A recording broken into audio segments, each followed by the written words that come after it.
अमन ने उसकी ओर हाथ बढ़ाते हुए उसकी आंखों में गहराई से देखा। उसकी आंखें उसे गहरे तक देख रही थीं। उसकी आंखों की गहराई और कुछ अनकहे संवाद को इग्नोर करते हुए भी साक्षी महसूस कर पा रही थी। तभी अमन ने उसके साथ बैठी मुस्कान की ओर हाथ बढ़ाया और बोला, may I have the pleasure of dancing with you younger lady, if you don't mind. Yes of course, why not. Muskan ने बहुत ग्रेसफुली उसका इनवाइट मंजूर कर लिया। साक्षी ने चैन की सांस ली। अमन और मुस्कान डांस में माहिर लग रहे थे। दोनों ने सालसा म्यूजिक पर डांस किया। कोई उन्हें देखकर कह नहीं सकता था कि इन दोनों ने पहले से प्रैक्टिस नहीं की होगी।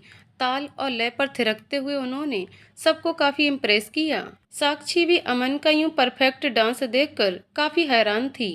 कॉलेज के ज़माने में तो ये काफ़ी अंतर्मुखी, पढ़ाकू और चुप रहने वाला था। उस समय के अमन में और आज के अमन में तो ज़मीन आसमान का फ़र्क था। कितना कुछ बदल जाता है ना। आज वह चुप चुप हो गई है। कोई उसे भी आज देखेगा तो पहले वाली साक्षी से वह बिल्कुल अलग है। हमेशा महकती चहकती साक्षी आज बहुत चुप रहने वाली हो गई है। परिस्थितियों में इंसान की पूरी पर्सनालिटी ही बदल जाती है। वाओ अंकल, आप तो छुपे रुस्तम निकले। अब तो मुझे भी डांस क्लासेस लेनी होगी। करण ने मुस्कान और अमन की ओर देखते हुए बोला। हाँ हाँ करण, लेनी तो पड़ेगी ही। Now you have a competition, he just too good. Muskan ने अमन की तारीफ करते हुए बोला और करण को चिढ़ाया। साक्षी ने भी अमन के डांस की तारीफ की। गेम के बाद सभी खाने पीने और बातचीत में लग गए। इफ़ यू डोंट माइंड, कल मिलते हैं ना कहीं बाहर। बहुत दिनों बाद कोई कॉलेज का पुराना साथी मिला है, कुछ पुरानी यादें ताज़ा करेंगे। अमन ने साक्षी से पूछा। इससे पहले कि साक्षी कुछ हाँ या ना कह पाती, मुस्कान बोल उठी, मेरे पास एक आइडिया है।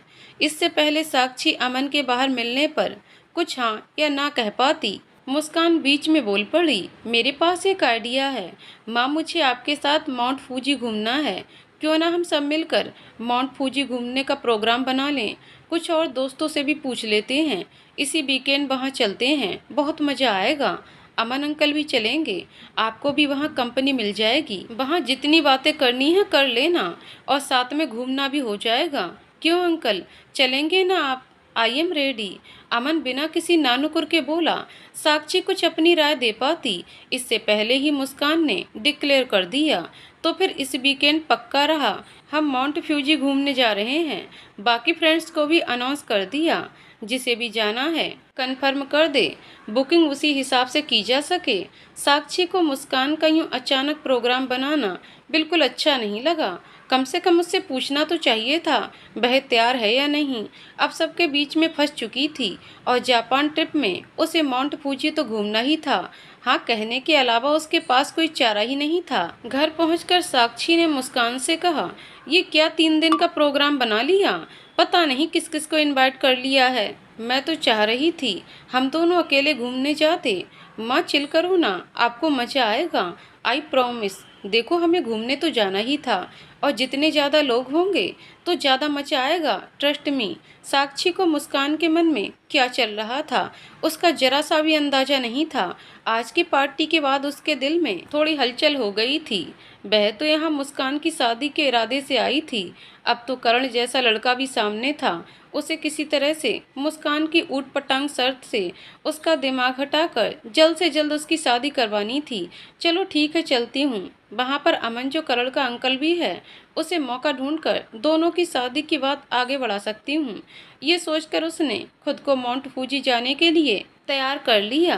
साक्षी असल में दूर दूर तक इस बात से बेखबर थी कि माउंट फूजी जाना उसके जीवन का एक नया अध्याय शुरू करने वाला था। किसको पता था माउंट फूजी जो जापानीज लोगों के लिए पवित्र तीर्थ स्थल है, जिसे जापानीज बौद्ध दूसरी दुनिया का प्रवेश द्वार के रूप में मानते हैं, वह साक्षी के लिए भी शायद एक नई दुनिया का दरवाजा खोलने वाला था। वह तो सिर्फ अभी मुस्कान का घर बसाने के लिए चिंतित थी, किसी तरह से उसे मनाकर जीवन में आगे बढ़ा दे और अपनी जिम्मेदारी से मुक्त होकर चैन से रह सके। उसे क्या पता था ईश्वर ने उसके लिए कुछ और ही सोच रखा है।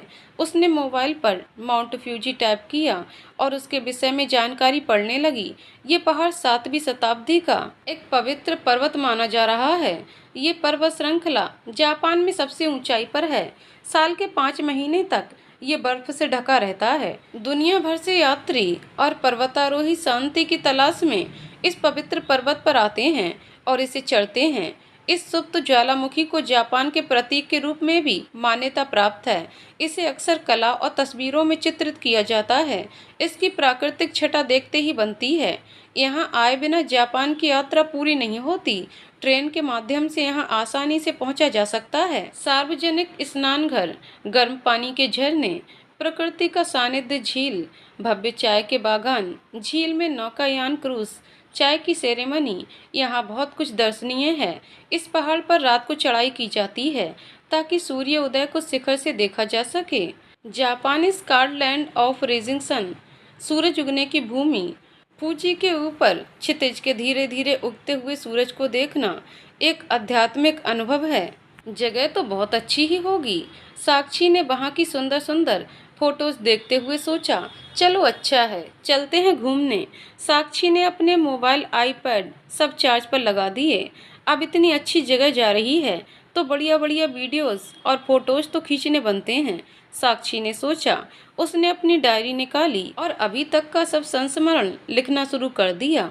ये उसकी आदत बन चुकी थी। लिखना उसके मन को बहुत ही संतुष्टि देता था और आज तो दिन भर में बहुत कुछ हुआ था। शब्दों का जामा पहनाकर अपने एहसासों को लिखना, डायरी से बातें करना साक्षी का एक प्रिय शौक था। डायरी को लिखना उसके लिए ऐसा ही था जैसे अपनी किसी अंतरंग सहेली से बात करना। साक्षी पूरे मनोयोग से आज अपने एहसासों को लिखना चाहती थी। उसके बाद उसे कल के लिए पैकिंग भी करनी थी। वह कितनी भी कामों में फंसी हो, पर उसका ये रोज डायरी से यूँ बातें करना, उसके लिए वह समय निकाल ही लेती थी। लिखते लिखते साक्षी अपनी ही दुनिया में खोने लगी। तभी मुस्कान की आवाज़ से उसकी तंद्रा भंग हुई। मॉम, आज ये लिखना कम कर दो ना, कल सुबह की तैयारी भी तो करनी है। अरे हाँ, बस खत्म हो गया, इसके बाद पैकिंग ही करूँगी। साक्षी ने आखिरी कुछ लाइनें लिखते हुए डायरी को बंद कर दिया और पैकिंग के बारे में सोचने लगी। साक्षी ने डायरी एक तरफ रख दी और अगले दिन निकलने की तैयारी में लग गई। बहुत ज़्यादा कपड़े तो वह नहीं लाई थी। उसने देखा कि काफ़ी सारे कपड़े मैले थे। सारे कपड़े वॉशिंग मशीन में डाल दिए। जापान वॉशिंग मशीन ऑटोमेटिक होती हैं। कपड़े धोने का तो बहुत ही आराम है। बस मशीन में कपड़े डालो, जब निकालो तो कपड़े पूरी तरह से सूखे होते हैं। न सुखाने का झंझट, न प्रेस करने का, न बारिश में बार बार अंदर बाहर करने का। अपना तो आधा समय धोने, सुखाने, प्रेस करने में ही निकल जाता है। इस बार इंडिया जाकर वह भी डिशवॉशर और ऑटोमेटिक मशीन जरूर ले लेगी। सचमुच कुछ चीज़ें तो गृहिणियों के लिए बहुत ही अच्छी हैं, जो उनका काफ़ी समय बचा देती हैं। कपड़े तो जो लाई हूँ वही पैक करने हैं, क्या ले जाना है क्या नहीं, ये सोचने में ज़्यादा वक्त जाया नहीं करना होगा। मुस्कान ने नए कपड़े दिलवाए हैं, उन्हें भी रख लेती हूँ, नहीं तो गुस्सा हो जाएगी। वैसे फ़र्क क्या पड़ता है, उसके कुछ भी पहनने से, ज़्यादा तैयार होने से उसको कौन इतना ध्यान देता है। अब तो सिंपल होने में ही अच्छा लगता है। मुस्कान अब बड़ी हो गई है, अगर उसकी बात नहीं सुनी तो उसे अच्छा नहीं लगेगा। फिर वह प्यार में ही तो उसके लिए ये सब करती है। वह मुझे बस खुशी तो देखना चाहती है। मैं भी सब समझती हूँ, मेरा भी कौन है उसके अलावा। आजकल इतना प्यार और ध्यान रखने वाले बच्चे कहाँ होते हैं। कितना देखने सुनने को मिलता है। माँ बाप को घर से निकाल दिया, कुछ तो हफ्तों तक एक दूसरे से बात नहीं करते। वह तो मुस्कान जैसी बेटी पाकर सचमुच बहुत खुशकिस्मत है। साक्षी पैकिंग तैयारी करते हुए अपने मन से ही सवाल जवाब और कुछ भी इधर उधर की बात कर रही थी। सच में मन से हम कितनी सारी बातें कर डालते हैं। वह बातें जो हम किसी से नहीं कहते, वह मन से करने से जरा भी नहीं शर्माते, हिचकते। मन सही मायने में हमारा आईना और सच्चा साथी होता है। उससे कुछ भी छुपाना मुश्किल है। कोई भी राज, शर्म, गुस्सा, प्यार मन से बेधड़क साझा किया जाता है, क्योंकि वह हम पर उंगली नहीं उठाता, सवाल नहीं करता, बस चुपचाप सुन लेता है। कितनी बार लाइफ में भी तो हमें अपने साथी से यही अपेक्षा होती है, बस वह हमारी बात चुपचाप सुन ले। कोई सवाल जवाब, राय कुछ नहीं, बस सिर्फ हमारी बेसिर पैर की बातें सुनता रहे। हाँ, ये अपेक्षा करना सचमुच थोड़ा सामने वाले पर जाती है, पर बहुत बार सिर्फ इसी बात की इच्छा होती है। शायद इसी को अनकंडीशनल प्यार कहते हैं, बिना शर्तों वाला प्यार। मन वाला ऑप्शन भगवान ने बहुत प्यार से डिजाइन किया है और हमें गिफ्ट किया है, जिससे बेधड़क अपने दिल की बातें करते रहते हैं। ये बेचारा बोर नहीं होता, उपहास नहीं करता, आपकी सब बातें पूरी तन्मयता से सुनता रहता है, बस मुस्कुराता रहता है। पेटेंट लिस्टेनर की तरह, एक सच्चे साथी, एक सच्चे दोस्त की तरह कपड़ों की सोच से हटी तो साक्षी को ध्यान आया, उसे थोड़ा खाना भी तो पैक करना था। बाहर घूमने निकलती थी तो पक्की वेजिटेरियन होना उसके लिए काफ़ी बार मुश्किल का कारण बन जाता था, क्योंकि हर जगह शाकाहारी खाना मिलना बहुत मुश्किल हो जाता है। अगर मिल भी जाता है तो वह स्वाद, मसालों, तेल में इतना अलग होता है कि उसे खाने से पेट नहीं भरता। बहुत बार तो साक्षी सलाद और फ्रूट पर ही गुजारा करती थी, इसीलिए उसे हर जगह अपना थोड़ा खाने का अरेंजमेंट लेकर चलना होता था। वह कोई चांस नहीं लेना चाहती। अगर वहाँ उसके पसंद का खाना मिल गया तो बहुत अच्छा, अगर नहीं मिला तो कम से कम उसके पास कुछ अरेंजमेंट तो रहे, तो वह काफ़ी आश्वस्त रहती है। उसने थोड़े से अचार, बीन्स की सब्जी, फ्रोजन आलू के पराठे, हल्दीराम की दाल मखनी, छोले मटर पनीर, सैंडविच, नमकीन, बिस्किट, टी बैग्स, दूध का पाउडर आदि एक हैंडबैग में रख लिया। इसमें अधिकतर ऐसा खाना था जिसे सिर्फ गर्म पानी में रखकर गर्म किया जा सकता था। पैकेट खोलो और खा लो। आजकल होटल के रूम में इलेक्ट्रिक केटल तो हर जगह मिल ही जाती है, सो गर्म पानी की कोई दिक्कत नहीं होती। हैंडबैग उठाकर देखा तो थोड़ा भारी ही लग रहा था। मुस्कान जरूर मुझे इसे हल्का करने के लिए कहेगी। उसे बिल्कुल नहीं पसंद मेरा इस तरह से पूरी किचन साथ में लेकर चलना, पर मेरा इसके बिना गुजारा नहीं होगा। क्या करूं, ऐसी ही हूं मैं, साक्षी ने सोचा। पैकिंग करते हुए उसे माउंट फूजी जाने की एक्साइटमेंट शुरू हो गई। बर्फ़ के पहाड़, बहुत ठंड होगी। गर्म कपड़े तो मैंने काफ़ी रख लिए हैं, ज़्यादा ठंडी हुई तो वहीं से खरीद लूँगी। 2 घंटे की ट्रेन है, थोड़ा म्यूजिक और मूवी भी डाउनलोड कर लेती हूँ। साथ में जो लिख रही हूँ उसके लिए भी पेन और पेपर चाहिए। नई जगह में लिखने के लिए बहुत कुछ नया मिल जाता है, बहुत सारी नई बातें होती हैं, नए अनुभव, नए लोग और भी बहुत कुछ। ये सब कुछ सोचकर साक्षी का उत्साह बढ़ता जा रहा था। फोटोज बहुत सारी खींच लूँगी, बाद में यही तो याद रह जाती हैं, यादों की अलमारी में। वह बेड पर लेटे लेटे ये सब सोच रही थी। आंखों में नींद भरी थी। सुबह के 5 बजे की बस पकड़ ट्रेन स्टेशन जाना था, पर वॉशिंग मशीन अभी भी 10 मिनट दिखा रही थी। कपड़े पैक किए बिना तो नहीं सोऊंगी, ये सोचकर उसने कान में हेडफोन लगा लिया और गाने चला लिए। कानों में गाने के बोल सुनकर उसे सागर की रह रह कर याद सताने लगी। लग जा गले की, फिर ये हंसी रात हो ना हो, शायद फिर इस जन्म में मुलाकात हो ना हो। उसने सागर को अपने बिल्कुल करीब महसूस किया और ख्यालों में ही वह सागर की बाहों में कसकर सिमट गई और धीरे धीरे नींद के आगोश में समा गई। 10 मिनट में ऐसी गहरी नींद में सोई कि उसे कुछ भी होश नहीं था। तभी वॉशिंग मशीन के अलार्म से साक्षी की नींद अचानक खुली। उसने घड़ी देखा तो रात के 12 बजे थे। उसने जल्दी से उठकर मशीन से कपड़े निकाले और अपने सूटकेस में पैक कर दिए। जाने की अधिकतर सारी तैयारी हो गई थी। सुबह उठने के लिए मोबाइल में अलार्म लगाया, नाइट लैंप जलाया और सो गई।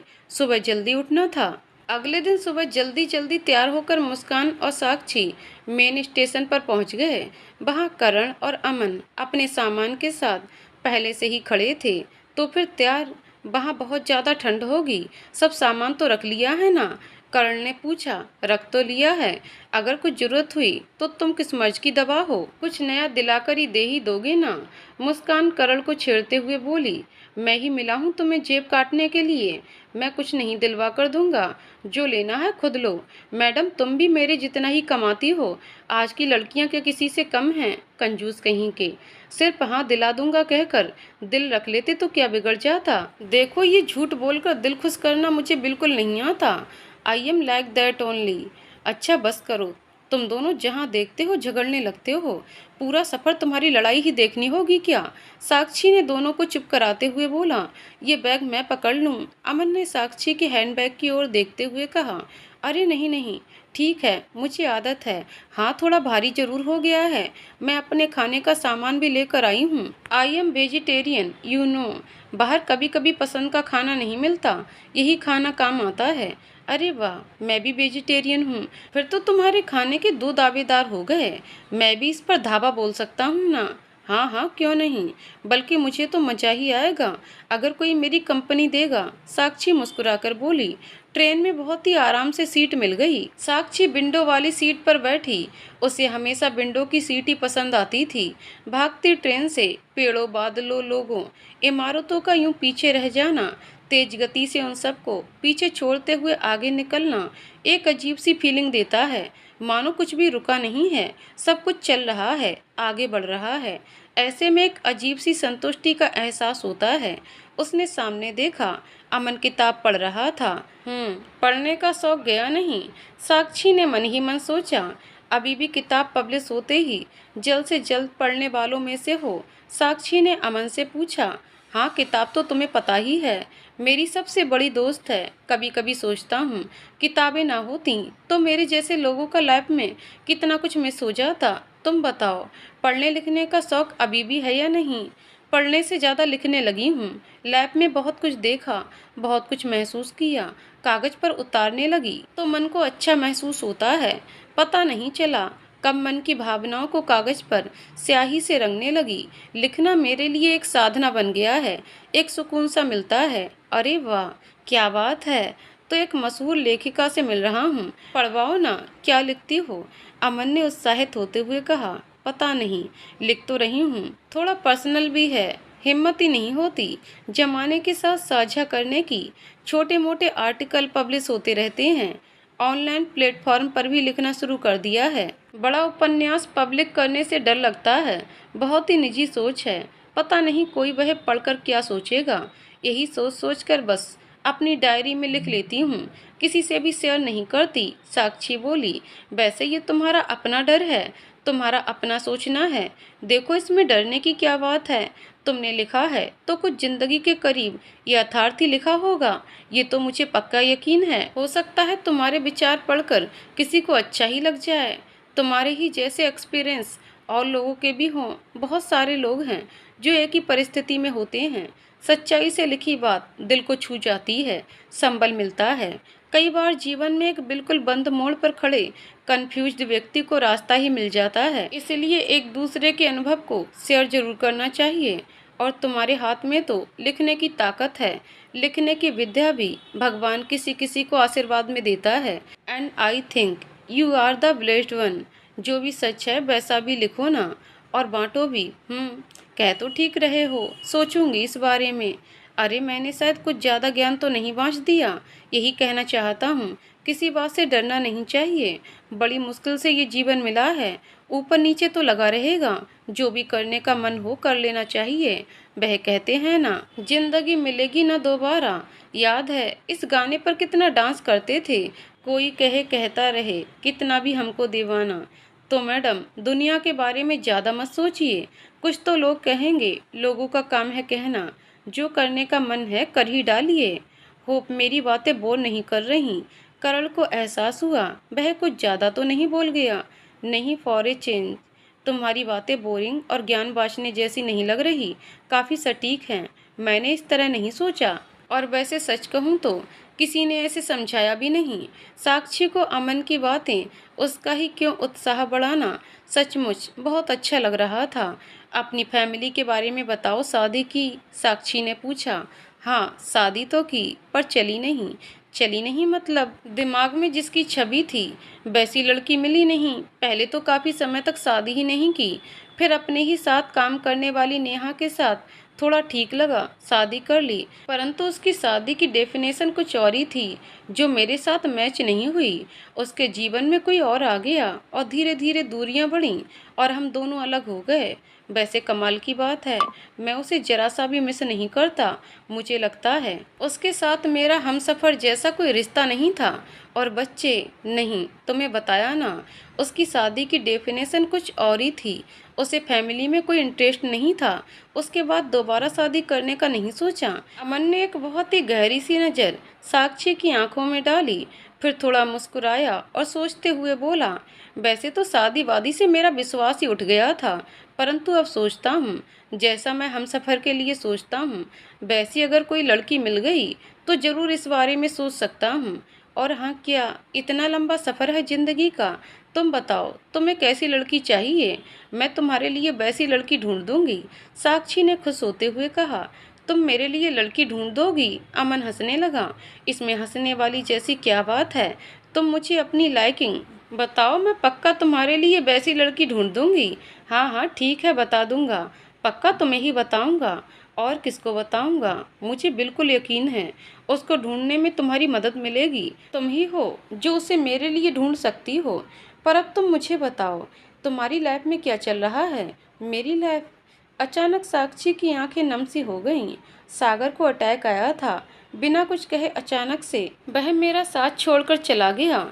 तुम्हें तो पता ही है मैं सागर को कितना प्यार करती थी। उसके बाद तो जिंदगी एकदम खत्म सी हो गई थी।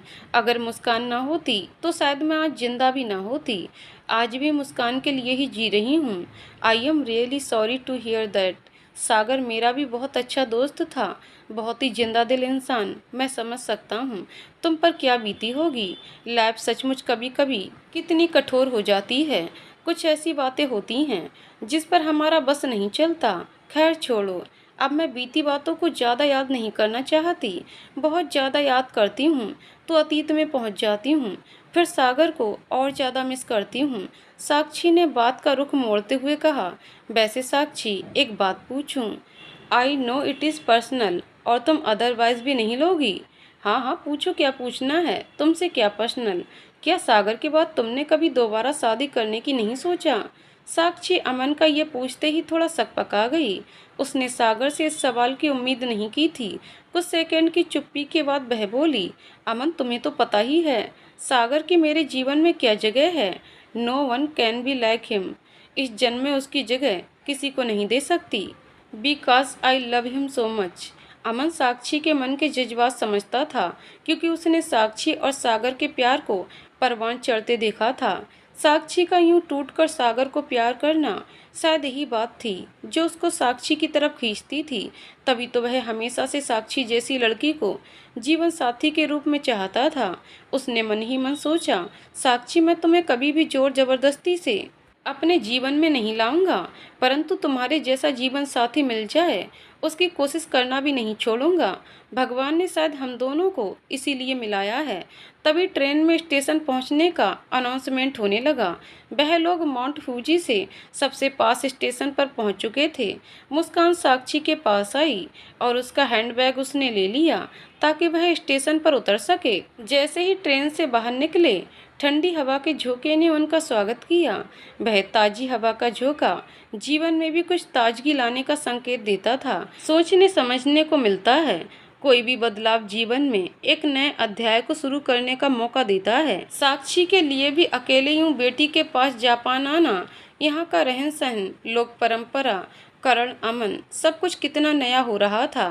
कई बार नया कुछ करने के लिए पुराना एक तरफ रख नए सिरे से नई किताब में लिखना होता है। साक्षी को ये सब बदलाव, नई चीजें सीखना, मुस्कान के साथ बॉन्डिंग, सब कुछ एक सपना जो देखने में सुखद जैसा लग रहा था। सागर का यूं अचानक चले जाना, मुस्कान की पढ़ाई, कोरोना, इन सब में साक्षी थोड़ी डरी, चुप चुप सी, थोड़ी कम आत्मविश्वास वाली हो गई थी। यहाँ यूं खुली हवा में सांस लेकर जीवन जीने का एहसास हो रहा था। हर वक्त जो दिल में एक घुटन सी लगती थी, वह कुछ कुछ शांत होती सी दिख रही थी। इस तरह खुली हवा में सांस लेना बहुत समय बाद साक्षी के लिए एक दिल के करीब अनुभव था जिसे वह जीना चाहती थी। उसके जीवन रूपी पेड़ की शाखाएं जो कट सी गई थीं, बस निष्प्राण ठूंठ सा बचकर रह गया था। उस ठूंठ पर फिर नन्ही कोपलें फूटने का एहसास हो रहा था, मानो पतझड़ के बाद नई कोपलें फिर से जीवन में हरियाली आने का संकेत दे रही हूँ। बस में बैठकर साक्षी ने खिड़की से बाहर की वीडियो बनाई।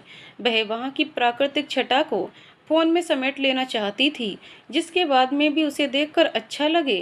किसी ने सच्ची कहा है, लम्हे तो जीवन में सुगंधित फूलों की तरह बिखरे होते हैं, बस उन्हें चुनना होता है और जीवन रूपी गुलदस्ते में सजाना होता है। साक्षी भी इस समय ऐसे ही पलों के फूलों को समेटकर अपना जीवन खुशबू से भर लेना चाहती थी। वह खुशबू जो तन मन को महकाने वाली हो। अमन साइड से साक्षी को ये सब करते देख धीरे धीरे मुस्कुरा रहा था।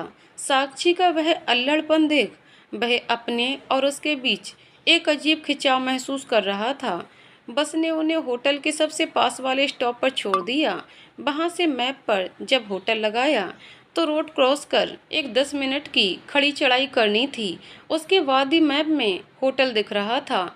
हे भगवान, ये तो काफ़ी चढ़ाई दिख रही है, काफ़ी मुश्किल भी लग रही है। इतना सामान लेकर ऊपर कैसे जाएंगे? मुस्कान बोली। 2 नंबर की सवारी, यानी पैरों से जाएंगे और कैसे? करण बोला। थैंक यू, तुमने बता दिया, मुझे तो पता ही नहीं था। मुस्कान ने थोड़ा चिढ़ते हुए बोला। चलो ये अच्छा है, सूटकेस में व्हील्स लगे हैं, नहीं तो उठाकर चलना तो बहुत मुश्किल हो जाता। अमन ने उसका उत्साह बढ़ाते हुए कहा। साक्षी, तुम अपना हैंडबैग मुझे दे दो।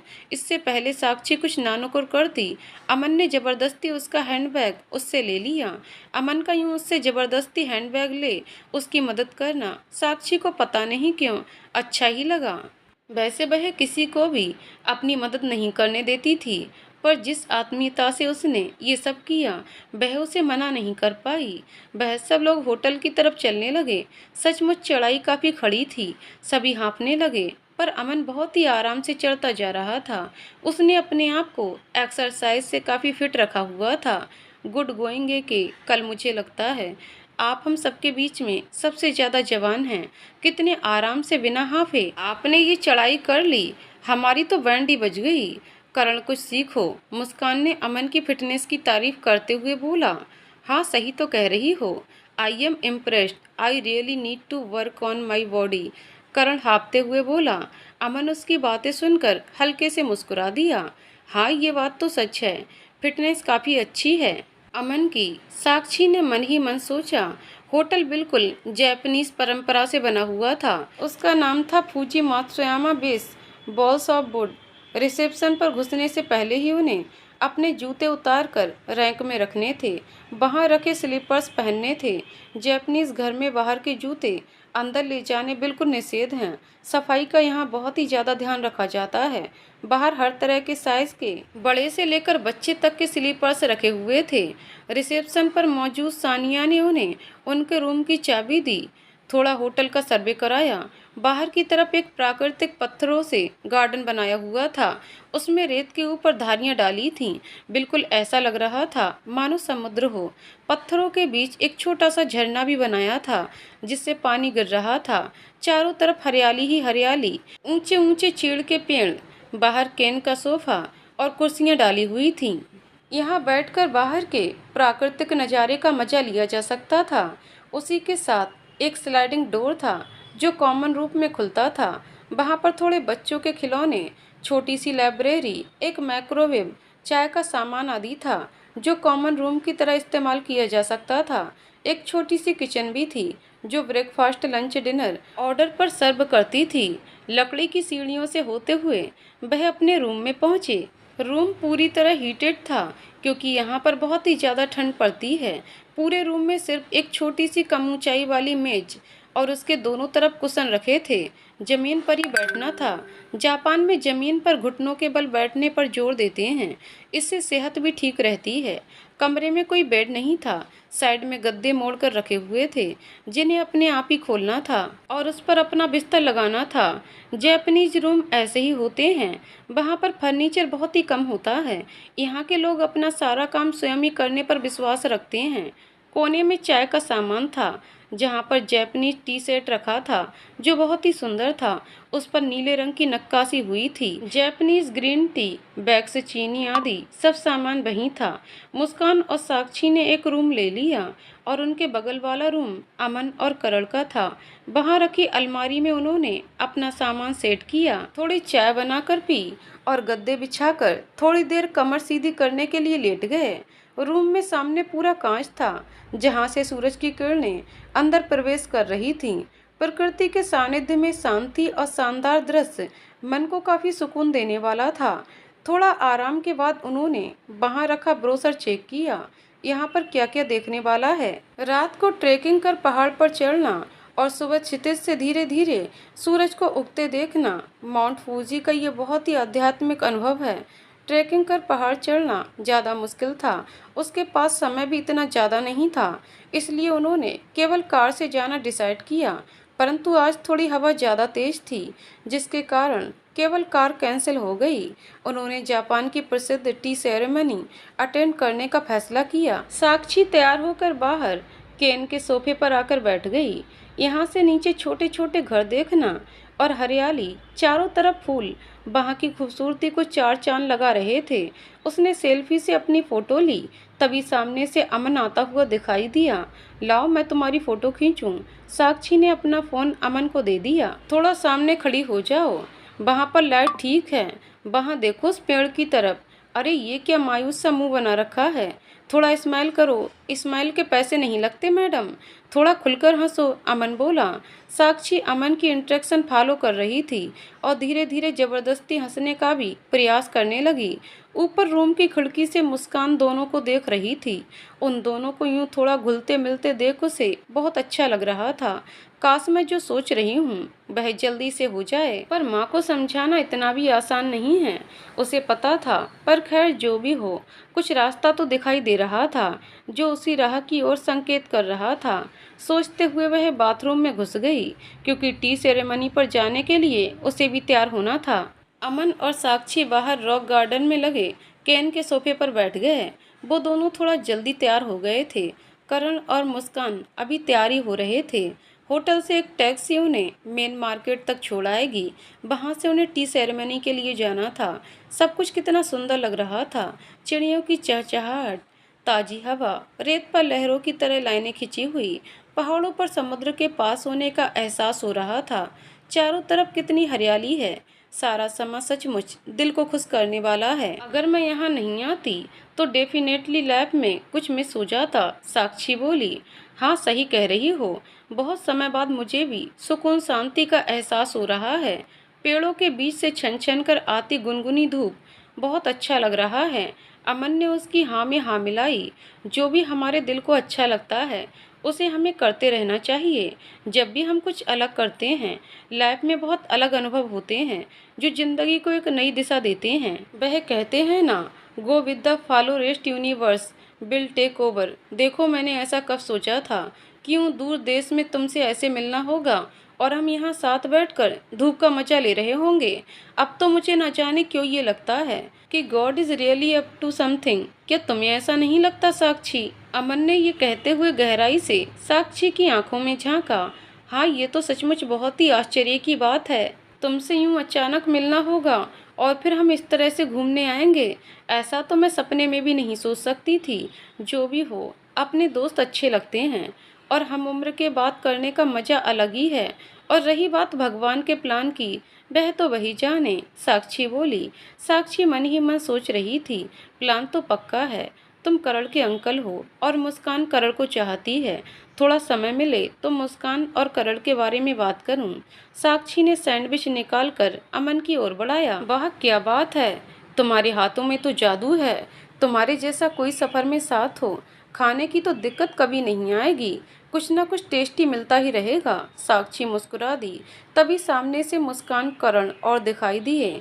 क्या खाया जा रहा है? सैंडविच, लो तुम भी खा लो। साक्षी ने एक सैंडविच उसकी ओर बढ़ा दिया। नहीं मॉम आप खाओ, हम तो बाहर भी कुछ ना कुछ खा लेंगे। चलो टैक्सी तैयार है। पहले टी सेरेमनी के लिए मैंने पता किया है, यहाँ पॉटरी और ग्लास मेकिंग की वर्कशॉप भी होती है। सुना है बहुत ही अच्छा एक्सपीरियंस है।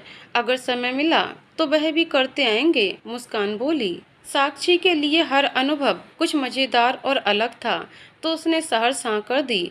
होटल की टैक्सी ने उन्हें टी हाउस वाली जगह पर छोड़ दिया, जो मेन मार्केट में थी। जापान में चाय एक उत्सव की तरह मनाया जाता है। चाय घरों में चाय जापानी की स्त्रियां, उन्हें गीसा कहते हैं, द्वारा पेश की जाती है। चाय घर में घुसने के लिए सबसे पहले उन्होंने जूते चप्पल बाहर निकाले। चाय घर एक तरह से मंदिर की तरह ही होता है।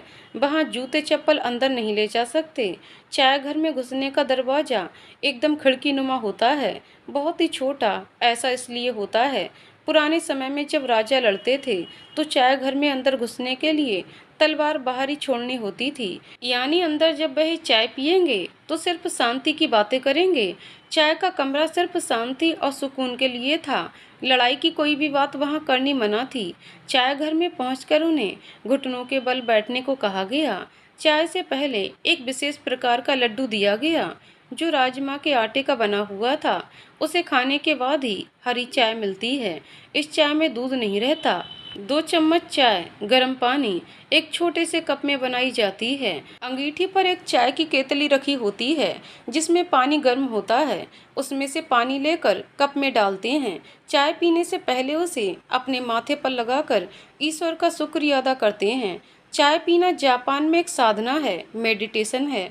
इस चाय को पूरा पिया जाता है, एक भी घूंट छोड़ा नहीं जाता और लास्ट में पीने की आवाज़ आनी जरूरी है। इससे पता चलता है आपने चाय का पूरा मजा लिया। चाय के खाली कप को झुककर नमस्ते भी की जाती है। ईश्वर का फिर से शुक्रिया अदा करते हैं। चाय में पूरी भावना और प्यार उड़ेल कर डाला जाता है और कहा जाता है इससे जीवन का स्वाद बढ़ जाता है। ये चाय थोड़ी कड़वी होती है, पर जिस प्रेम से आनंद से इसे पिया जाता है उससे ये एक पूरा उत्सव लगता है। जापानी महिला ने जिस तरह से उन्हें पूरी टी सेरेमनी समझाया, उन्हें बहुत अच्छा लगा। सचमुच चाय जैसी एक छोटी सी बात को भी उत्सव की तरह मनाया जा सकता है। ये साक्षी को यहाँ आकर ही पता चला।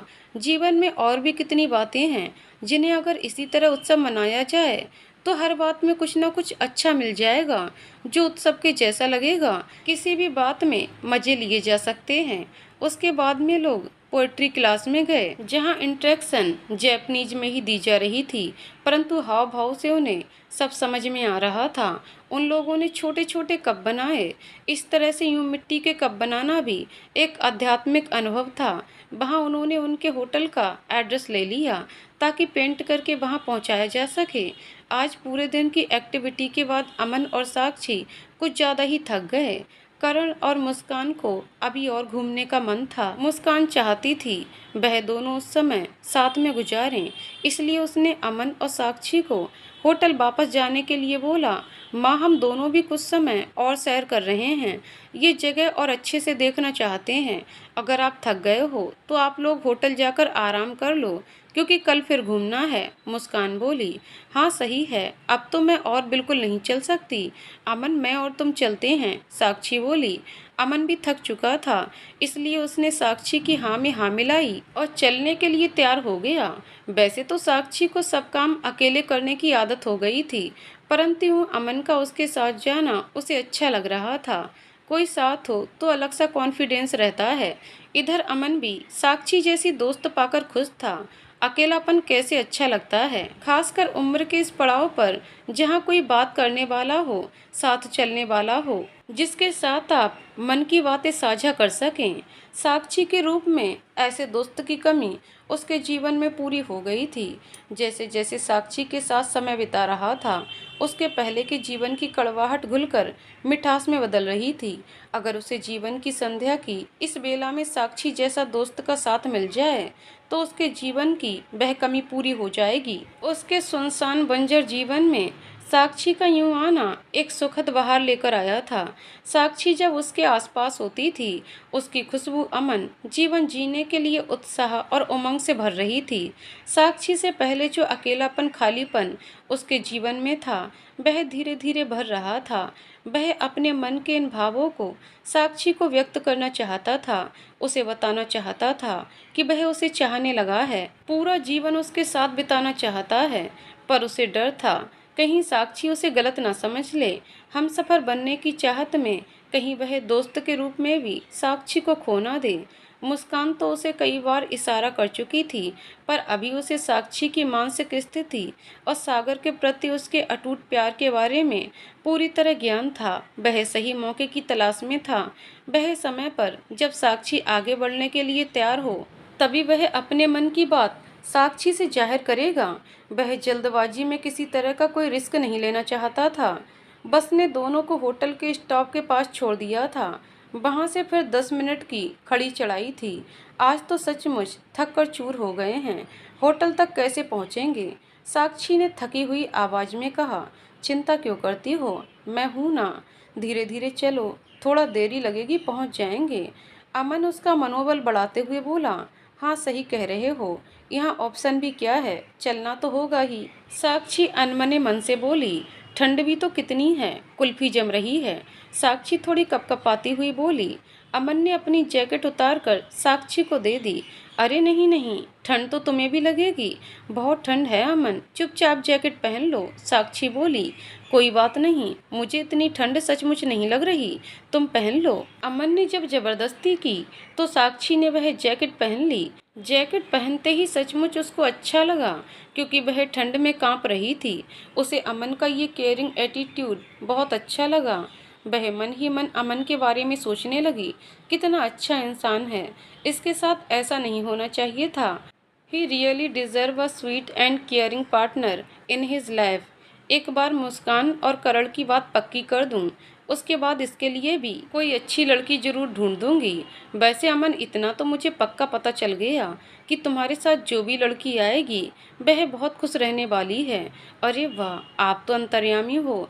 कैसे, ऐसा आपको क्यों लगा? मेरा पास्ट तो यही बताता है कि मेरे साथ किसी का खुश रहना थोड़ा मुश्किल ही है। अमन हंसते हुए बोला, देखो, कोई एक अनुभव गलत हो जाए तो जरूरी नहीं कि पूरा जीवन उसी बात को पकड़कर चला जाए, आगे बढ़ना होता है। साक्षी ने उसे समझाने के लिए कहा, एक बात तो तुम्हारी मैं पक्का मान सकता हूँ, अनुभव अच्छा हो या बुरा, पर लाइफ में एक जगह खड़े नहीं रह सकते, आगे बढ़ना ही होता है। सही कह रही हो। देखो, मैं तो सही कहती हूँ। वैसे तुमने भी सही कहा था। वह देखो, कुछ ही कदमों पर होटल दिखाई दे रहा है। धीरे धीरे बातें करते हुए रास्ते का पता ही नहीं चला। साक्षी ने होटल की ओर देखते हुए कहा, देखो, मेरे साथ सफर अच्छे से ही कटेगा। You know, I am the best. Aman खुद की तारीफ करते हुए बोला। साक्षी मुस्कुराने लगी। वैसे सही तो कह रहा था Aman. He is really good, there is no doubt about it. दोनों बातें करते हुए होटल की तरफ बढ़ रहे थे। तभी अचानक साक्षी का पैर एक पत्थर से टकराया। वह जैसे ही गिरने लगी, अमन की बाहों ने उसे गिरने से बचा लिया। कुछ सेकंड के लिए उसे समझ ही नहीं आया ये अचानक से क्या हो गया। वह उसकी बाहों के घेरे में ही थी। पुरुष स्पर्श से उसके शरीर में एक अजीब सी हलचल हुई। सागर के बाद पहली बार वह किसी को अपने इतने करीब महसूस कर रही थी। जैसे ही उसे होश आया, वह छिटक कर अमन से दूर हो गई। अमन भी थोड़ा घबरा गया। सब कुछ इतना अचानक हुआ कि उसे भी कुछ समझ नहीं आया। मैं नहीं संभालता तो तुम गिर जाती और ज़्यादा चोट लग जाती, अमन अपनी सफाई में बोला। साक्षी ने समझते हुए उसकी ओर देखा। वह भी जान रही थी, अगर अमन ने उसे सहारा न दिया होता तो सचमुच आज उसे काफ़ी चोट लग जाती। उसके पैर में जबरदस्त मोच आ चुकी थी। वह दर्द के मारे कराहते हुए जमीन पर ही बैठ गई। उसकी आंखों में आंसू तैर गए। पहाड़ी रास्ता, अभी होटल कुछ ही दूर था, वह कैसे चलेगी? उसे दर्द के साथ साथ ये चिंता भी सता रही थी। अमन को समझते देर नहीं लगी कि वह काफ़ी दर्द में है। न जाने क्यों उसे यूं दर्द में देखकर अमन को बिल्कुल भी अच्छा नहीं लग रहा था। उसको लग रहा था अगर वह कुछ भी ऐसा करे जिससे साक्षी का दर्द थोड़ा कम हो जाए। ऐसा किसी के लिए अमन पहली बार महसूस कर रहा था। साक्षी भी अमन के सामने कमजोर नहीं दिखना चाहती थी, पर वह चाहकर भी अपने चेहरे के हाव भाव नॉर्मल नहीं कर पा रही थी। उसको काफ़ी दर्द हो रहा था। क्या हुआ? पैर मुड़ गया क्या? हाँ, लगता है मोच आ गई है। लाओ मुझे दिखाओ। उसने साक्षी के जूते उतारकर पैर को हल्के से सहलाया। हाँ, यही यही मुड़ गया शायद। साक्षी दर्द से तड़पते हुए बोली। फिक्र मत करो, मैं थोड़ा मल देता हूँ। अमन हल्के हाथ से साक्षी का पैर दबाने लगा। अमन के हाथों का स्पर्श साक्षी के शरीर में काफ़ी सिहरन पैदा कर रहा था, पर जिस परिस्थिति में वह थी, अमन की मदद के बिना कुछ नहीं कर सकती थी। उसे अपनी इस बेबसी पर काफ़ी गुस्सा आ रहा था। रहने दो अमन, लगता है थोड़ा ठीक सा हो गया है, मैं उठकर देखती हूँ। कहते हुए उसने अपने जूते पहन लिए और पूरी ताकत लगाकर उठने की कोशिश करने लगी। अमन ने देखा वह चाहकर भी नहीं उठ पा रही है। उसने अपना हाथ साक्षी की ओर बढ़ा दिया। ज़्यादा सुपर वुमन बनने से क्या होगा? मेरा हाथ पकड़ लो, मुझे कोई छूत की बीमारी नहीं है।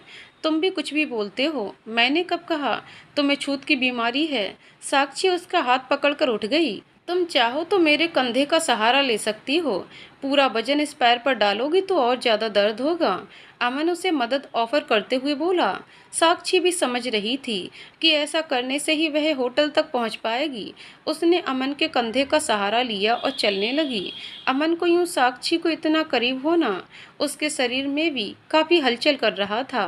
वह साक्षी के प्रति अपने प्यार को और गहरा होता महसूस कर रहा था। अभी तक तो वह साक्षी को सिर्फ पसंद करता था, पर आज उसके दर्द में खुद को दर्द फील होता देख उसे महसूस हुआ कि वह साक्षी को दिलो जान से चाहने लगा है।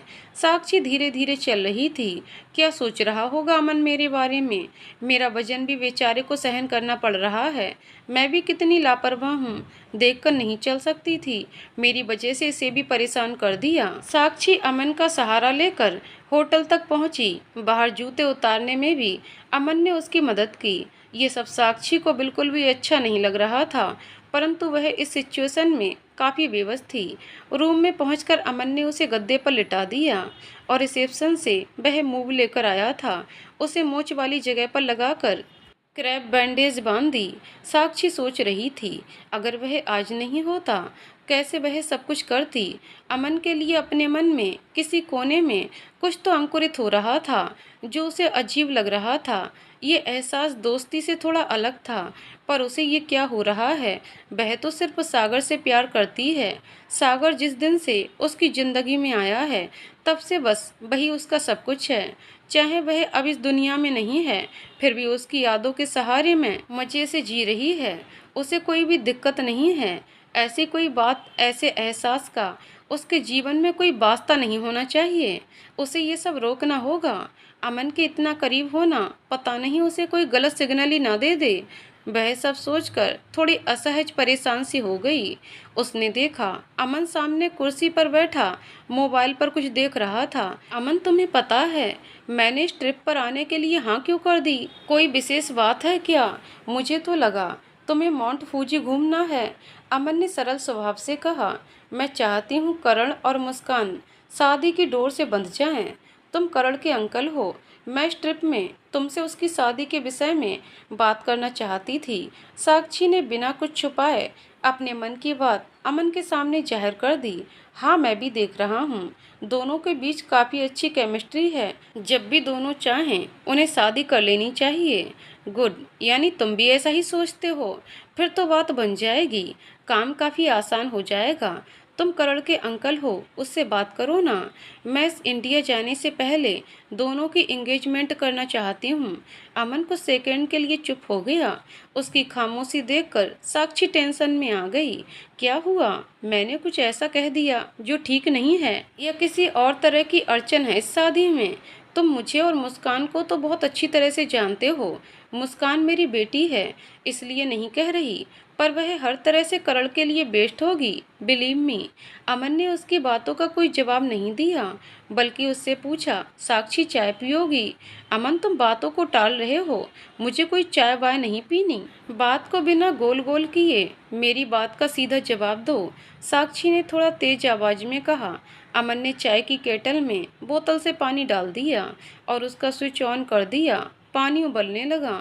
साक्षी बेड से उठकर तकिए के सहारे बैठ गई। अमन, यूं चुप मत रहो, मुझे बताओ क्या बात है। तुम्हारी ये हरकत मुझे बहुत ज़्यादा परेशान कर रही है। देखो, सागर के जाने के बाद मुस्कान को मैंने माँ बाप दोनों बनकर पाला है। उसकी खुशी मेरे लिए दुनिया में सबसे ज़्यादा है। मैं नहीं चाहती उसकी ज़िंदगी में कोई भी दुख या परेशानी आए। करण से भी मैं यही जापान में आकर मिली। मुझे करण काफ़ी खुशमिजाज और अच्छा लड़का लगा। वह मुस्कान को खुश रखेगा। मुझे वह हर तरह से पसंद है। जहाँ तक मुझे दोनों को देखकर लगता है वह भी इस रिश्ते को आगे बढ़ाना चाहेगा। कहते कहते साक्षी बेड से उठ गई और दर्द में ही आगे चलकर अमन के पास पहुँच गई। अमन ने उसे पकड़ा और वापस लिटा दिया। क्या कर रही हो? दर्द है तुम्हें? थोड़ा आराम कर लो, बच्चों की तरह बिहेव मत करो। मैं चाय बना रहा हूँ, चाय पीते हैं और साथ में बातें करते हैं। मुझे कोई चाय वाय नहीं पीनी। Please understand and talk to me. कहते कहते साक्षी की आंखों में आंसू आ गए। वह अमन के सामने अपने आप को कमजोर नहीं दिखाना चाहती थी, फिर भी वह अपने आंसुओं पर कोई नियंत्रण नहीं रख सकी। जो बात इतनी सिंपल सरल है, उसे अमन यूं क्यों पहेलियां बुझा रहा है, उसकी कुछ समझ नहीं आ रहा था। अमन साक्षी को कुछ बताना चाहता था, परंतु पहेलियां बुझा रहा था। साक्षी काफी दर्द में थी। अमन का यूं चुप रहना उसे खल रहा था। वह बार बार अमन को सब कुछ साफ साफ बताने के लिए कह रही थी। अमन ने साक्षी की ओर चाय का कप बढ़ाया और बोला, तुमने कुछ भी ऐसा नहीं कहा जो गलत हो, बल्कि मेरे विचार से करण और मुस्कान एक दूसरे के लिए परफेक्ट है, made of each other types, you know, कहीं कुछ कमी नहीं है। मुस्कान को तो मैं कुछ समय में बहुत अच्छे से जान गया हूँ, वह तुम्हारा ही प्रतिरूप है, हर तरह से बेस्ट। पर कुछ बात है जो मैं तुम्हें बताना चाहता हूँ। मुझे लगता है मुझे अब ये बात ज़्यादा देर तुमसे छुपानी नहीं चाहिए। अमन, तुम मुझे डरा रहे हो, जल्दी बताओ ना क्या बात। बहुत ज़्यादा घबराहट होने लगी है। तुम्हारी इस बात से मुझे भी डर लगता है। बहुत जल्दी परेशान हो जाती हो, खुद को सुपर वुमन समझती हो। मानता हूँ बेटी के लिए तुमने सब कुछ लगा दिया, बहुत बड़ा त्याग और तपस्या की, परंतु हर इंसान की अपनी भी एक जिंदगी होती है। पहले तुम प्रॉमिस करो, गुस्सा नहीं करोगी, रिएक्ट तो बिल्कुल नहीं करोगी, जो मैं कहूँगा उसे ठंडे दिमाग से सुनोगी और मैच्योरिटी से उसके बारे में सोचोगी, तभी मैं तुमसे खुलकर बात कर सकता हूँ। अमन बोला। अमन की बातें सुनकर साक्षी का दिल जोर से धड़कने लगा। ऐसी क्या बात है जो अमन उसे बताना चाहता है पर बताने से डर रहा है। पर कुछ तो ऐसा है जो मैंने जिंदगी में बहुत उतार चढ़ाव देखे हैं। तुम आराम से मुझे सब कुछ बता सकते हो, जल्दी बताओ। I am eager to know. तो सुनो, मैं करण का अंकल नहीं हूँ, मैं तो उससे पहली बार बर्थडे पार्टी में ही मिला। अमन का ये बोलते ही कुछ सेकंड के लिए कमरे में सन्नाटा पसर गया। साक्षी एकदम चुप सी हो गई। उसके दिमाग में अनेक सवाल एक साथ चलने लगे। क्या कह रहे हो तुम? हाँ, बिल्कुल सही कह रहा हूँ। असल में मुस्कान ने डेटिंग ऐप पर तुम्हारा प्रोफाइल डाला था। वहाँ तुम्हारी फ़ोटो देखकर मैं थोड़ा हैरान हो गया। मैंने सोचा तुमसे मिल लेता हूँ, इसलिए उस पर हाँ कर दी।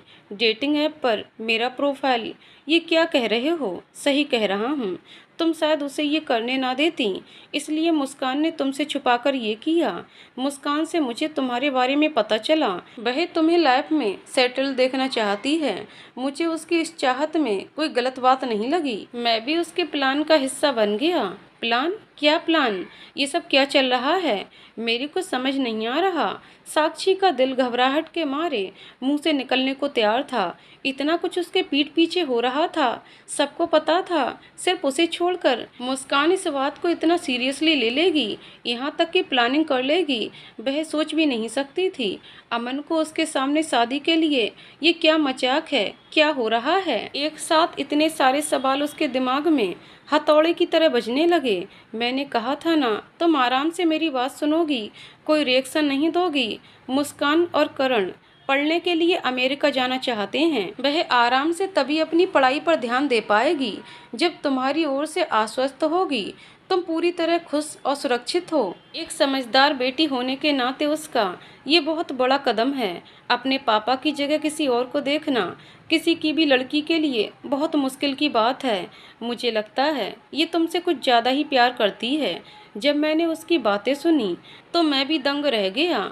आज के समय में बच्चे आपको इतना प्यार करें, आपके लिए इतना सोचें, आपकी खुशी के लिए समाज रीति रिवाजों की परवाह किए बगैर ऐसा कदम उठाएं। साक्षी चुपचाप अमन की बातें सुन रही थी। उसकी आंखों से आंसू बहने लगे। अमन, मैं सागर से बहुत प्यार करती थी, करती हूँ और करती रहूँगी। मैं वो जगह किसी और को दे दूँ? नहीं, ये नहीं हो सकता। तुम नहीं समझोगे, तुमने शायद किसी से ऐसा प्यार किया ही नहीं। साक्षी रोते हुए बोली। साक्षी की बात सुनकर अमन को बिल्कुल बुरा नहीं लगा। वह थोड़ा मुस्कुराया। उसने चाय की एक लंबी घूंट ली और खुद को तैयार करते हुए बोला, साक्षी, मैं तुम्हारे मन की स्थिति बहुत अच्छी तरह से समझता हूँ। आज जब हम खुलकर बातें कर ही रहे हैं, मैं अपने मन में कोई भी बात नहीं रखूँगा। जो भी है वह जरूर बताऊँगा। साक्षी की बात सुनकर अमन को जरा सा भी बुरा नहीं लगा। वह मुस्कुराया। साक्षी, शायद मेरी शादी को लेकर कड़वे अनुभव के कारण तुम्हें ऐसा महसूस हुआ होगा कि मुझे कभी किसी से प्यार नहीं हुआ। प्यार एक एहसास है जो कब कहाँ किससे हो जाए पता ही नहीं चलता। अगर मैं कहूँ, जब तुम सागर के लिए परेशान होकर उसके गांव तक पहुँच गईं, तान्या की असलियत सामने लाने के लिए तुमने जमीन आसमान एक कर दिया, तब मैं प्यार के प्रति तुम्हारे जज्बे को देखकर नतमस्तक हो गया था। मन में उस वक्त यही आया था, काश कोई तुम्हारे जैसा मेरे जीवन में आ जाए। साक्षी चुपचाप बिना उसे रोके उसकी बात बहुत ध्यान से सुन रही थी। मेरे इस एहसास को बिल्कुल भी गलत मत लेना। तुम मेरे दोस्त की होने वाली पत्नी थी जो उसे जान से ज़्यादा प्यार करती थी, पर किसी को देखकर उसे चाहना, प्यार करना, ये जानते हुए भी वह तुम्हारा कभी नहीं हो सकता। प्यार की कौन सी श्रेणी में आता है मुझे नहीं पता था। मैंने दिल से हमेशा हमसफ़र की तस्वीर तुम्हारे जैसे किसी की कल्पना की थी। हाँ, ये सच है, मेरी शादीशुदा जिंदगी ने मुझे कड़वाहट के सिवा कुछ नहीं दिया। मेरा तो प्यार से विश्वास ही उठ गया था। जब प्रोफाइल पर तुम्हारी तस्वीर देखी तो लगा शायद कुछ तो ईश्वर चाहता है, वरना इस तरह हमें यूं ना मिला था। सागर के जाने का मुझे बहुत दुख है, अब वह वापस नहीं आएगा। ये नियति का क्रूर सत्य है। उसका और तुम्हारा साथ शायद इतना ही था। जाने वाले चले जाते हैं, जो रह जाते हैं उनका जीवन चलता है। उन्हें बहुत कुछ समेटना संभालना होता है। उस समय कोई रिश्तेदार, कोई समाज उनका साथ नहीं देता। अतीत को अगर अच्छा है तो धरोहर की तरह समझते हुए, और अगर कड़वा है तो बुरे सपने की तरह भुलाते हुए क्या नए सिरे से जीवन की शुरुआत नहीं की जा सकती। मुझे लगता है सागर जो तुम्हें इतना ज़्यादा प्यार करता था, वह तुम्हारे यूं आगे बढ़ने से सबसे ज़्यादा खुश होगा। जिसे हम प्यार करते हैं उसे खुश देखना ही हमें खुशी देता है। जिंदगी में बहुत सारे अनुभव अगर अच्छे हैं या बुरे हैं, हम उन्हें पकड़कर बैठ जाते हैं, जबकि जिंदगी एक बहाव का नाम है। जब तक गति होगी तभी वह चलेगी। पकड़कर बैठे रहने से जिंदगी रुक जाएगी। मैं भी यही सोचता था। अकेले जिंदगी काटी जा सकती है। उम्र के इस पड़ाव पर अकेले जिंदगी काटना सबसे ज़्यादा मुश्किल है। तुम भी मानो या ना मानो, परंतु यही सच है। अमन ने सामने रखे फूलदान में से एक गुलाब का फूल निकाला और अपने घुटनों पर बैठ गया। मैं तुम्हारे सामने शादी का प्रपोजल रखता हूँ, विल यू मैरी मी, कहते हुए उसने साक्षी की तरफ गुलाब बढ़ा दिया। साक्षी, तुम चाहो तो मेरे प्रपोजल को ठुकरा सकती हो, मुझे बिल्कुल बुरा नहीं लगेगा। मैं तुम्हें बहुत अच्छे से समझता हूँ, पर मैं वादा करता हूँ, तुम जब जैसे कहोगी वैसे ही हम इस रिश्ते को पति पत्नी के रूप में बढ़ाएंगे। तब तक हम दोस्त की तरह एक दूसरे की जिंदगी को गति दे सकते हैं, एक बहाव दे सकते हैं। अमन इतना कुछ कह गया था, पर जो भी बात उसने की थी वह पूरे खुले मन से की थी। उसमें कोई दिखावा, झूठ फरेब लेस मात्र को नहीं था। ये सब वह अमन की आंखों में महसूस कर सकती थी। जिस तरह सागर को भुलाना उसके लिए असंभव था, उसी तरह अकेले रहना भी एक सजा से कम नहीं होता। साक्षी बहुत अच्छे से जानती थी, उम्र की इस दौड़ में अब उसे जाना था। वहाँ तो सच में एक साथी की सबसे ज्यादा जरूरत होती है। अमन, क्या हम ऐसे दोस्त बनकर जीवन नहीं बिता सकते? शादी करना क्यों जरूरी है? साक्षी किसी भी बंधन में बंधना नहीं चाहती थी। बिल्कुल सही कहा साक्षी, ऐसा भी हो सकता है, परंतु तुम तो इस समाज को अच्छे से जानती हो। यहाँ एक स्त्री पुरुष का बिना किसी रिश्ते के करीब होना लोगों की बातों की वजह बन जाता है। अनाम रिश्ते पर तरह तरह की अटकलें लगती हैं जो अक्सर बदनामी की गलियों में जाती हैं। मैं दोस्त के रूप में तुम्हारा साथ चाहता हूँ। तुम भी सागर की यादों को बरकरार रखते हुए मेरे साथ दोस्ती का रिश्ता निभा सकती हो। हाँ, ये जरूर है कि इन सब के बीच में अगर उस ईश्वर ने चाहा तो हो सकता है तुम मुझे अपने दिल के कोने में एक छोटी सी जगह दे दो। I will be always waiting for that place. लेकिन इस उम्र में शादी, माता पिता, ये समाज, मैं किसी के उपहास का पात्र नहीं बनना चाहती। देखो, अगर तुम्हें समझ में आता है वह सबसे ज़्यादा इम्पोर्टेंट है। बाकी सबको समझाया जा सकता है। सबसे बड़ी बात मुस्कान इसमें हमारे साथ है, जो सबसे ज़्यादा मायने रखती है। अब प्लीज़ हाँ या ना जल्दी से कर दो, क्योंकि मैं इतनी देर घुटनों पर नहीं बैठकर रह सकता। अमन ने हंसते हुए कहा। तभी साक्षी ने अमन की तरफ देखा तो उसे वहां सागर खड़ा नजर आया, जो हल्के से उसे इशारा कर रहा था कि वह गुलाब ले ले।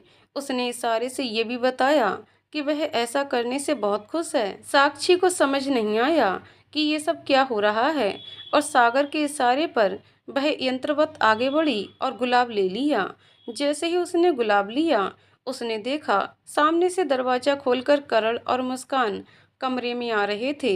ये सब देखकर क्या हो रहा है, उन्हें समझने में ज्यादा देर नहीं लगी। दोनों ने अंदर आकर खुश होकर तालियां बजानी शुरू कर दी। करण मुस्कान को यूं अचानक देखकर साक्षी शर्मा गई।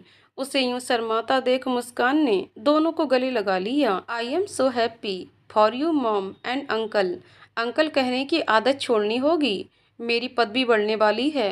अमन ने मुस्कान की ओर देखकर हंसते हुए कहा, यस पापा।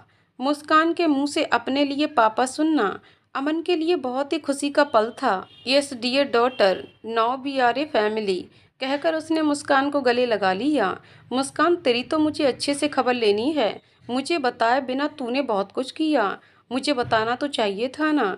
साक्षी शिकायती लहजे में बोली, माँ आप कुछ भी नहीं करने वाली थीं। I know you very well. वैसे इस सब का सूत्रधार तो करण है, पर ये सब छोड़ो। देखो, अब आप ये शादी करोगी। अमन अंकल, ओह सॉरी सॉरी, पापा के साथ इंडिया में सेटल होंगी। मैं एमबीए करने अमेरिका कितने आराम से जा सकूंगी। वह तो सब ठीक है, पर अमेरिका जाने से पहले तुम्हारी डोर भी करण के साथ बांधनी है। क्यों, सही कहा ना मैंने अमन? हाँ बिल्कुल सही, पर ये तो करना ही होगा। अमन ने उसकी हाँ में हाँ मिला दी। नहीं, हमारी शादी इतनी जल्दी नहीं।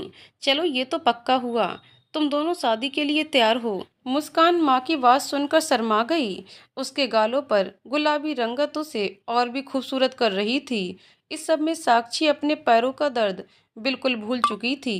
पर अमन ने उसे आराम से लेटने के लिए कहा। साक्षी लेटकर अपनी इस गृहस्थी के पेड़ में नई कोपले देखकर बहुत खुश हो रही थी। मुस्कान की ओर से जो उसे चिंता थी, वो भी काफी हद तक ठीक होती दिख रही थी। बस अमन का यूं उसके जीवन में आना कुछ अटपटा सा था, पर उसे अपने ईश्वर पर पूरा भरोसा था।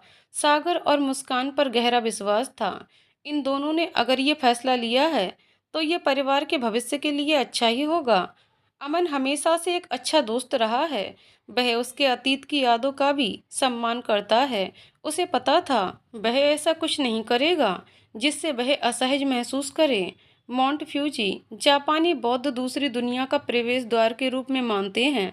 साक्षी और अमन को कहाँ पता था यहाँ आना उन्हें भी नई दुनिया में ले जाएगा। साक्षी ने बाकी की जापान यात्रा अमन के साथ की। अमन के रूप में उसे एक समझदार सुलझा हुआ दोस्त मिल गया था, जो उसे शायद दूर आसमानों में बैठे सागर और उसकी अपनी बेटी मुस्कान ने तोहफे के रूप में दिया था। वह सागर की जगह तो शायद कभी ना ले पाए, क्योंकि सागर उसका पहला प्यार था। पर उन दोनों के रिश्ते में भी धीरे धीरे विश्वास, साथ, दोस्ती की बेलें आपस में गुथने लगी थीं। अमन का यूं सम्मान करते हुए पूरी शिद्दत से ध्यान रखना। साक्षी के दिल के किसी कोने में प्रेम का एक बीज रोप चुका था, जिसे अमन हर रोज अपने निष्कपट प्यार से सींच रहा था। और फलस्वरूप कब अंकुर फूट गया, दोनों को पता ही नहीं चला।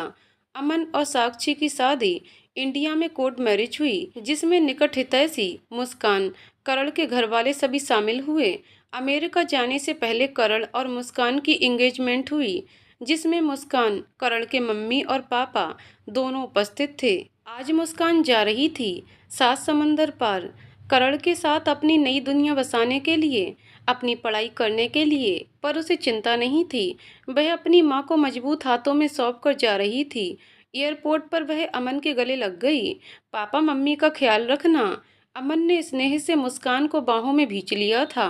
पापा की उपाधि दे दी है तूने मुझे, और मम्मी का ख्याल रखने की बात कर रही है। अब वह मेरी जिम्मेदारी है। तू बस निश्चिंत होकर अपनी उड़ान भर। अपना नया आसमान समेट अपनी बाहों में। अपने आंसू पोंछते हुए मुस्कान अमन से अलग होकर साक्षी के गले लग गई। साक्षी रो रही थी। उसके जिगर का टुकड़ा, इकलौती बेटी इतनी दूर जा रही थी। पर मुस्कान माँ की आंखों से उमड़ती जलधारा में इंद्रधनुष के सैकड़ों रंग प्रतिबिंबित होते हुए देख रही थी। इसीलिए मजाक करते हुए सहेली बन कानों में धीरे से पूछ बैठी, माँ, पापा के रूप में मेरा गिफ्ट कैसा लगा? रोते रोते साक्षी हंस पड़ी थी। प्यार की एक थपकी उसकी पीठ पर लगाते हुए बोली, तेरा बचपना नहीं जाएगा, बहुत ज्यादा शरारती हो गई है तू, कहकर उसने जोर से मुस्कान को अपनी बाहों में भींच लिया। करण और मुस्कान ने ट्रॉली में सामान रखा और मम्मी पापा को बाय करते हुए वह एयरपोर्ट की ओर जाने लगे। अमन ने साक्षी को रोता हुआ देखकर उसके आगे हाथ बढ़ाया। साक्षी ने चुपचाप अपना हाथ उसके हाथ में दे दिया। मुस्कान की नई उड़ान के लिए साक्षी बहुत खुश थी। साथ ही साथ अमन का हाथ कसकर पकड़ वह भी अपने जीवन का गृह प्रवेश करने जा रही थी। तभी उसने देखा सागर भी सामने खड़ा हुआ है। All the best Sakshi, I love you. बस यूं ही मुस्कुराती रहो, सागर ने उसे कहा। ये देखकर साक्षी की आंखों में आंसू आ गए। आई लव यू टू सागर, कोशिश करूंगी। वह धीरे से अमन के साथ कार में बैठ गई, अपने जीवन के नए सफर की शुरुआत करते हुए। तो दोस्तों, कहानी यहीं पर समाप्त होती है। दोस्तों, आपको कहानी कैसी लगी कमेंट करके जरूर बताइएगा। कहानी पसंद आई हो तो वीडियो को लाइक शेयर करें और चैनल को सब्सक्राइब करें। कहानी को पूरा सुनने के लिए बहुत बहुत धन्यवाद दोस्तों।